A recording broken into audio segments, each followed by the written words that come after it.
Hello friends, welcome to PK Technical World. Friends, today my topic is about the life of John Donne. दोस्तों आज की इस video में मैं आप लोगों को जॉन डन की लाइफ के बारे में बताऊंगा, वर्क्स ऑफ जॉन डन, इसके अलावा family of John Donne, the background of his age. तो दोस्तों इसके अलावा जितने भी उससे रिलेटेड वाक़यात है, जितनी भी उसके साथ ट्रेजिडीज़ हुई है, जितनी भी उसने वर्क्स किए हैं, उन सबको आज की इस वीडियो में मैं आप लोगों को डिटेल से एक्सप्लेन करूँगा। तो चलो दोस्तों शुरू करते हैं आज की ये video. John Donne was a English poet and the father of metaphysical poetry. दोस्तों जॉन डन जो था वो इंग्लिश पोइट था, ठीक है, और इसके अलावा वो फादर ऑफ मेटाफिजिकल पोइट्री था, ठीक है। दोस्तों अक्सर औकात टेस्ट्स में आता है कि मेटाफिजिकल पोइट्री का फादर कौन था, तो आप लोगों ने क्या मेंशन करना है, क्या लिखना है। Father of metaphysical poetry is John Donne, ठीक है। John Donne was born between January 4 and January 19, 1572।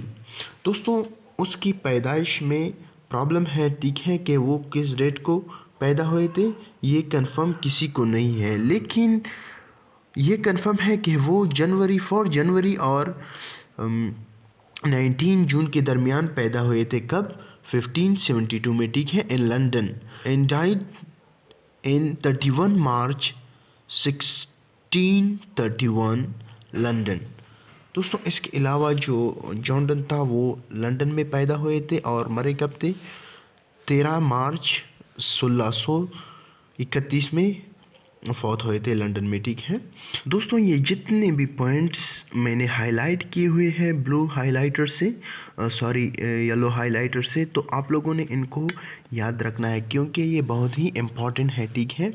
और इसके अलावा जो ये बॉक्सेस में बंद हैं, इसके अलावा भी बहुत सारे जो मेन पॉइंट्स हैं वो बॉक्सेस में बंद हैं ताकि आप लोगों को सीखने में आसानी हो।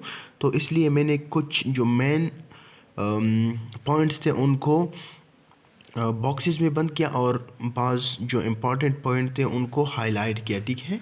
Done was born in a Catholic family but at that time the queen was Protestant.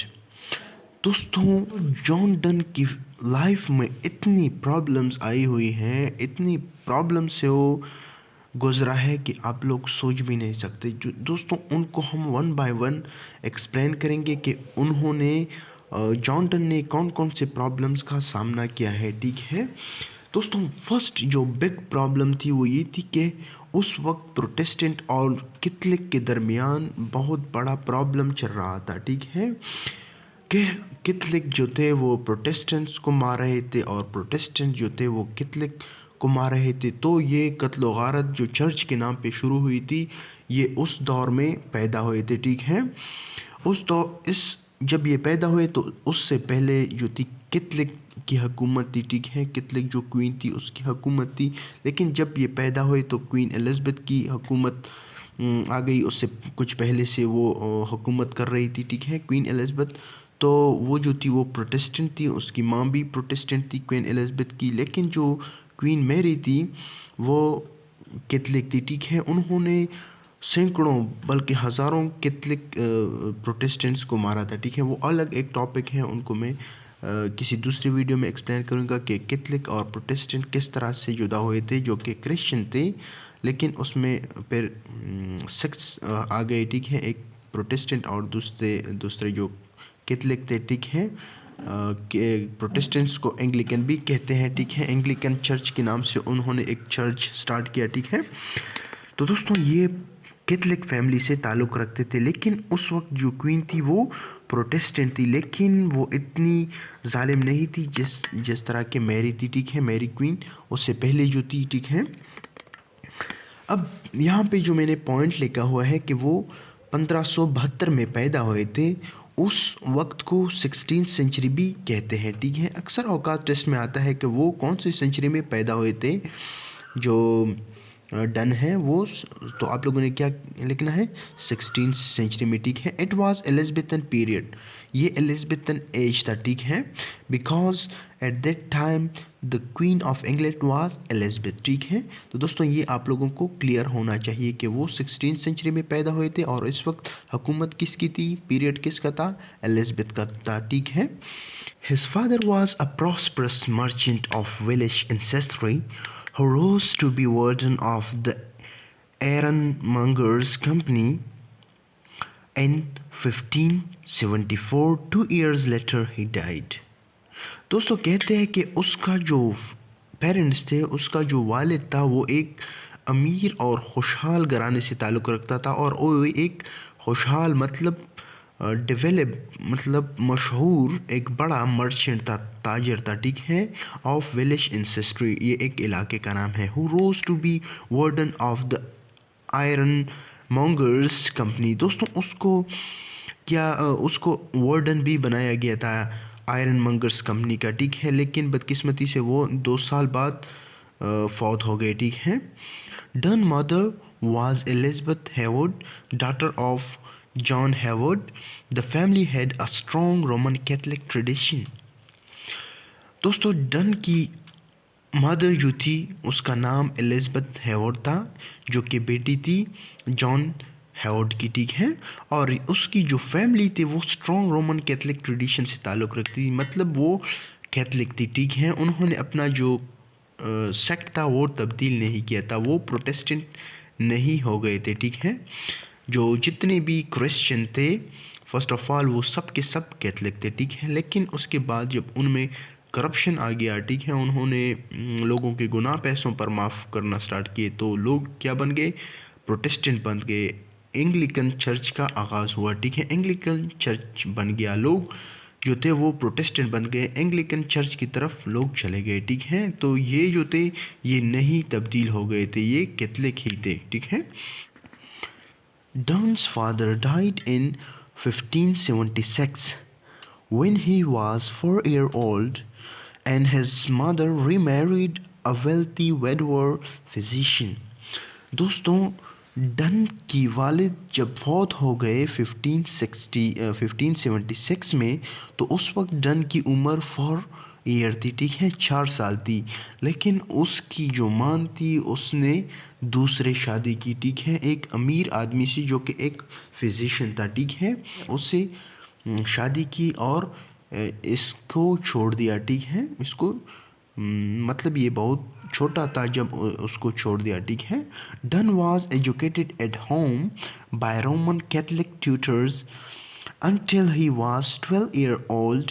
Dunn and his brother Henry were then admitted to Oxford University. दोस्तों डन जो था उसको एजुकेशन जो इब्तिदाई तालीम थी वो कहाँ पे मिली, घर पर ही मिली, जो कि उनके जो ट्यूटर्स थे जो कि उसको पढ़ा रहे थे वो कैथलिक सेक्ट से ताल्लुक़ रखते थे, ठीक है।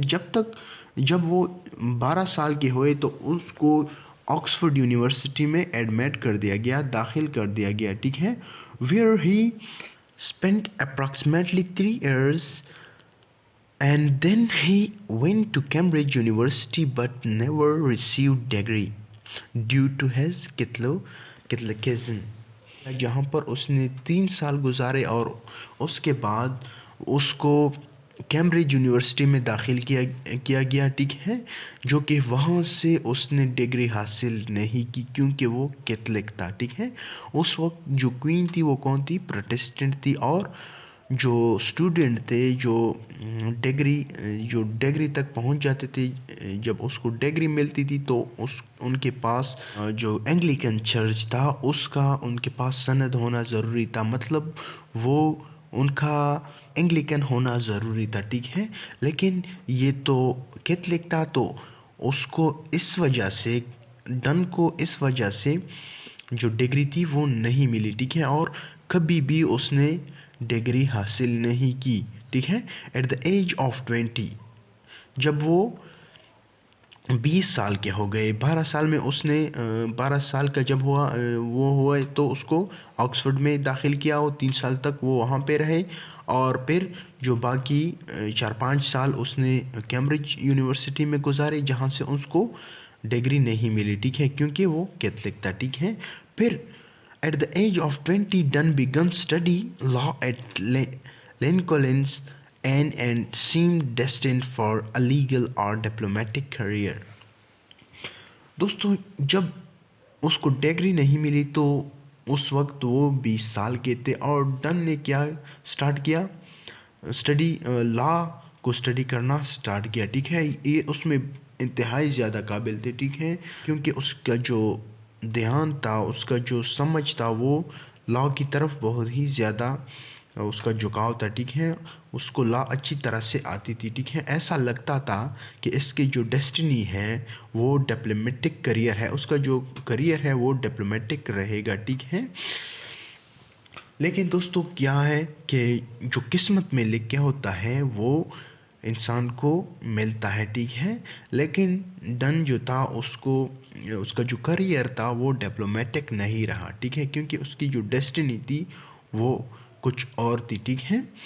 तो इसके अलावा done brother Henry was convicted of Catholic synthesis and dead in present.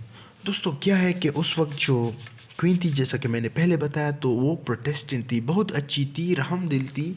लेकिन जो पार्लियामेंटेरियंस थे, जो हुकूमत में बड़े बड़े लोग थे, वो प्रोटेस्टेंट थे। वो उनका जो नज़रिया था वो बहुत स्ट्रॉन्ग था, वो कैथलिक से बहुत ज़्यादा नफ़रत करते थे। उन्होंने क्या किया कि ये जो इसका ब्रदर था हेनरी, उसको उठा लिया, यूनिवर्सिटी से उठा लिया था आई थिंक।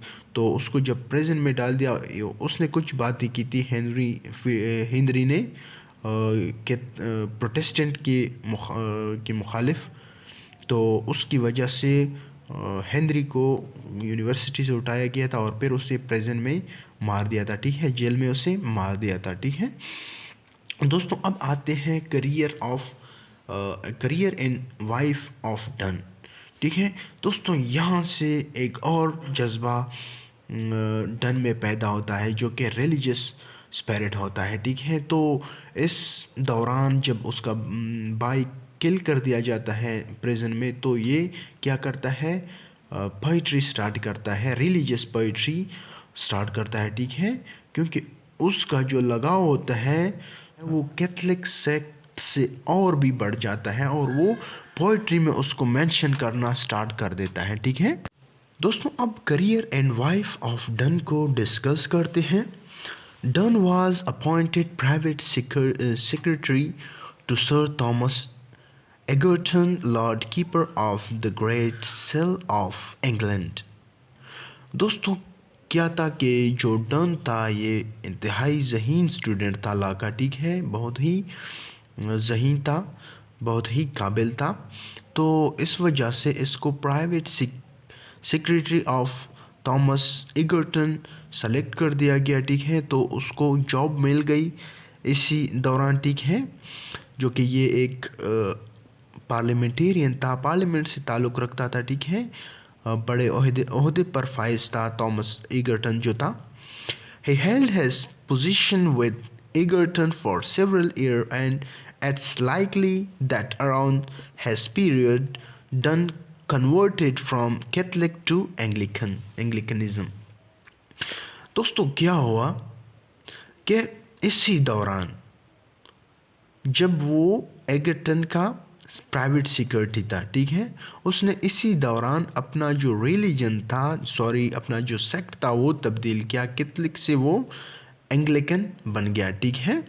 क्यों बन गया दोस्तों, उसको पता चला कि ये जो हमारे जो बड़े थे, हमारे जो चर्च के जो लोग थे वो इंतहाई करप्ट थे, जो कि कैथलिक सेक्ट से ताल्लुक़ रखते थे और उनमें जो ख़राबियाँ थी उनको भी डिस्कस किया। और इसके अलावा जो मेन रीज़न था वो ये था कि जो ईगर्टन था, थॉमस ईगर्टन, ये भी एक एंग्लिकन था, ठीक है। ये फर्स्ट ऑफ ऑल जो थॉमस ईगर्टन था ये कैथलिक था, ठीक है, लेकिन बाद में ये एंग्लिकन बन गया। और जब ये done private secretary Thomas Egerton का हो गया, तो कुछ अरसे बाद जो डन था उसने भी अपना सेक्ट जो था वो तब्दील कर लिया, ठीक है, कैथलिक से एंग्लिकन बन गया, ठीक है। On his way to promising career, Dunn became a member of parliament in 1601। दोस्तों इसकी किस्मत जो थी वो खुल गई थी अब, ठीक है, उसको जॉब पे जॉब मिल रही थी, ठीक है, एक ओहदे से दूसरा अच्छा ओहदा उसको मिल रहा था। लेकिन दोस्तों उसके साथ एक और ट्रेजेडी हो गई, ठीक है। जब भी उसका जो किस्मत है वो खुल जाता है डन का, तो इसके साथ एक ट्रेजेडी हो ही जाती है, ठीक है। तो दोस्तों क्या है कि इनको ये पार्लियामेंट का एक मेंबर बन गया 1601 में, जो कि बड़ा ओहदा था, ठीक है, इसका करियर इससे संवर सकता था, ठीक है, पूरा लाइफ उसका संवर सकता था, ठीक है। लेकिन दोस्तों ट्रेजेडी क्या हुई, आते हैं। That same year, he married 16-year-old Annemore, the niece of Sir Egerton, secretly। दोस्तों उसी साल जब उसको पार्लियामेंट में नौकरी मिल जाती है, तो क्या होता है कि उसी साल वो 16-year-old मैरी के साथ, जिसका उम्र 16 साल होते हैं, उससे शादी कर लेता है चुपके से, जो कि एगर्टन की भतीजी होती है। Both Lord Egerton and Annie's father George Moore strongly disapproved of the marriage, and as punishment, Moore did not provide a dowry। दोस्तों क्या होता है कि जब वो एगर्टन की भतीजे से शादी कर लेता है चुपके से, तो दोनों एगर्टन और जो अनी का फादर होता है वो क्या कर लेते हैं कि अनी का फादर जो होता है वो अन्नी को अपनी जायदाद से बर्खास्त करता है, उसको डॉरी नहीं देता, ठीक है, जहेज जो होता है वो इसे नहीं देता, उसे उसको बर्खास्त करती है। लेकिन दोस्तों इसके अलावा एगर्टन क्या करता है, Lord Egerton fight done and had him imprisoned for a short time.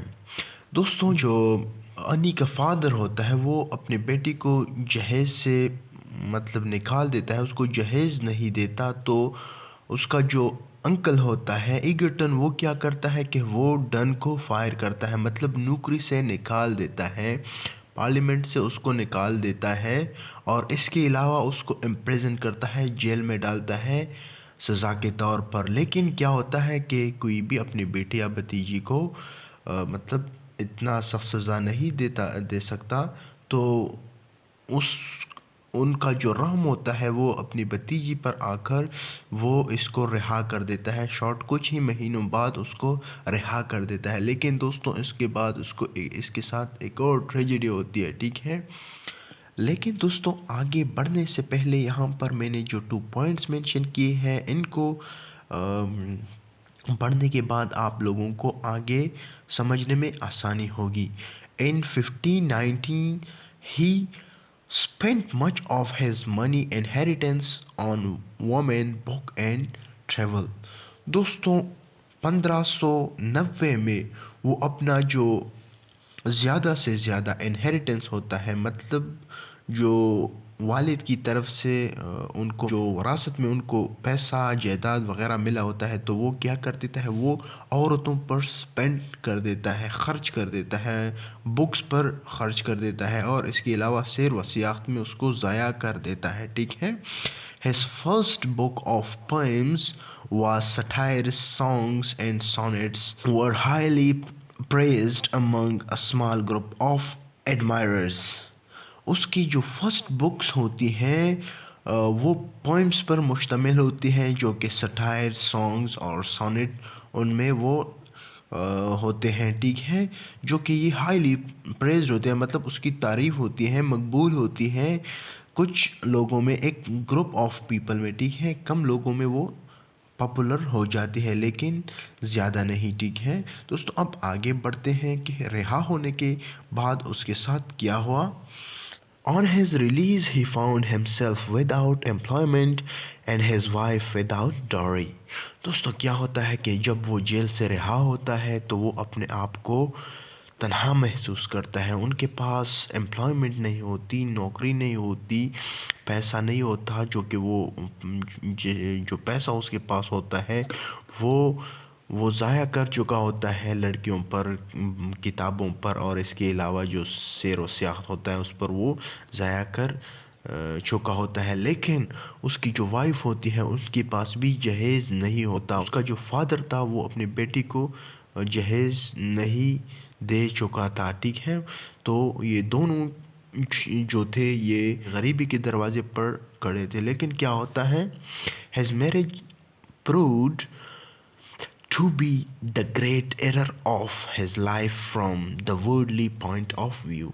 दोस्तों अक्सर जो लोग थे उस टाइम में, जो राइटर्स थे, वो लिखते हैं कि ये डन की ज़िंदगी का सबसे बड़ा एरर था, सबसे बड़ी गलती थी कि उसने क्या क्या मैरी की, शादी की एगरटन की भतीजी से, ठीक है दोस्तों। लेकिन जो डन था वो अपनी वाइफ से इतना मोहब्बत करता था कि कोई सोच भी नहीं सकता था, ठीक है। उसने अपने वाइफ के लिए कई पोएम्स भी लिखे, ठीक है, जिसमें उनकी तारीफ़ की गई, ठीक है, उनको खुश करने के लिए लिखे गए, ठीक है। और तो और इतना मोहब्बत करते थे उससे कि उसकी 12 बच्चे भी पैदा हो गए, ठीक है। लेकिन बदकिस्मती ने फिर भी उसका साथ नहीं छोड़ा, ठीक है। उसको दोस्तों आगे पढ़ते हैं कि क्या होता है। At the beginning of his married life, John Donne and Annie spent 3 years with Francis Wole, which was the cousin of Annie Moore। दोस्तों क्या होता है कि जब वो जेल से रिहा होता है तो ये उसकी इब्तिदाई दिन होते हैं शादी के, ठीक है। क्योंकि शादी के डायरेक्ट बाद उसे जेल में डाल दिया जाता है, तो ये उसकी बिगनिंग ऑफ हिज मैरिज थी, ठीक है। तो क्या होता है कि जब वो जेल से रिहा होता है न तो उसके पास घर होता है न पैसे होते हैं। तो अन्नी का जो कज़न होता है निमोर का, वो उसका नाम फ्रांसिस वोले होता है। ये उनके पास चले जाते हैं एक विलेज में, ठीक है। The village of Francis Wolley was away from the storm and glare of London. दोस्तों जहाँ पर फ्रांसिस वोले रहते थे वो लंदन से कुछ फासले पर था, मतलब लंदन की जो सिटी थी उससे दूर था। उनकी जो मतलब खून खराबा था, कैथलिक और प्रोटेस्टेंट के दरमियान जंग, कत्ल गारत थी, उनसे वो दूर था, ठीक है। ये पुरअमन इलाका था, ठीक है। Between 1590 and 1602, Donne must have written many of secular poems which become very famous।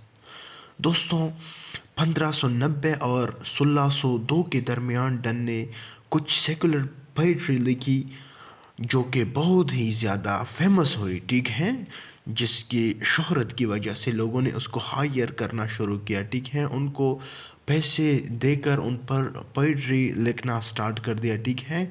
Secular poetry में वो पोइट्री होती है जो कि रिलीजन से, मतलब रिलीजन से उसका ताल्लुक़ नहीं होता, लव होता है उसमें, सटायर्स होते हैं, ठीक है। इसके अलावा सोनेट सॉन्ग्स वगैरह होते हैं, ठीक है। उनको हम बाद में पढ़ेंगे कि लव और डन की लव और वाइन पोइट्री मतलब रिलीजियस पोइट्री कौन कौन सी थी वो हम बाद में पढ़ेंगे आगे। तो आगे बढ़ते हैं। Residence with Wolley listed from 1602 to 1604। दोस्तों 1601 में उसने शादी की एनीमोर से, तो उसको कुछ महीनों के लिए जेल में डाल दिया गया, ठीक है। और वो तकरीबन 3 साल तक ओले के साथ रहे उसके विलेज में, ठीक है।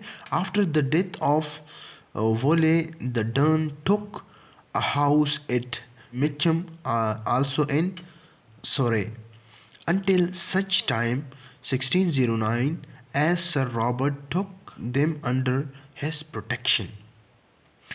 दोस्तों क्या होता है कि जब डेथ होती है 1604 में वोले की, वाले की डेथ होती है तो क्या होता है कि इस वक्त डन के साथ पैसा आ जाता है, ठीक है। लोग उनको हायर करना स्टार्ट कर देते हैं, उन पर पोइट्री लिखना स्टार्ट कर देते हैं, ठीक है। सरमन्स, इसके अलावा जो एनिवर्सरीज होती है, पोइट्री, ठीक है, एलिजीज वो लिख लेता है लोगों के लिए, ठीक है, पैसों पर। तो क्या होता है कि उनके पास पैसे आ जाते हैं और वो मिचम में, जो कि सोरे में एक इलाका है, गांव का नाम है, ठीक है, वहाँ पर अपने लिए एक घर खरीद लेता है, ठीक है। अब इस वक्त, ठीक है, अनटिल सच टाइम, इस वक्त 1609 में, ठीक है, वो किसके सपोर्ट किसके प्रोटेक्शन में आ जाता है? सर रॉबर्ट ड्राउरे के प्रोटेक्शन में आ जाता है। सर रॉबर्ट ड्राउरे जो होता है वो अपने लिए इस पर पोइट्री लिखना स्टार्ट कर देता है, एलिजीज वगैरह जो शेर व शायरी होती है वो इस पर लिख लेता है और उसको पैसे पेमेंट कर लेता है जॉन डन को, ठीक है। तो दोस्तों आज के लिए इतना ही काफ़ी है। उम्मीद है आप लोगों को समझ आ गई होगी। दोस्तों कल हम पढ़ेंगे वर्क्स ऑफ जॉन डन को, इसके अलावा different poetry of John Donne जो कि सेक्युलर और डिवाइन रिलीजियस पोइट्री थी उनको हम कल पढ़ेंगे। इसके अलावा उनके साथ जो डिफरेंट ट्रेजिडीज़ हुए थे उनको भी कल के वीडियो में हम मेंशन करेंगे। तो दोस्तों आज के लिए इतना ही काफ़ी है। अगर आप लोगों को इस टॉपिक में, इस लेक्चर में कोई भी प्रॉब्लम है तो बराए मेहरबानी आप लोग कमेंट बॉक्स में मेंशन करें। अगर ना हो तो आप लोग व्हाट्सएप पर भी मैसेज कर सकते हैं। Thank you very much.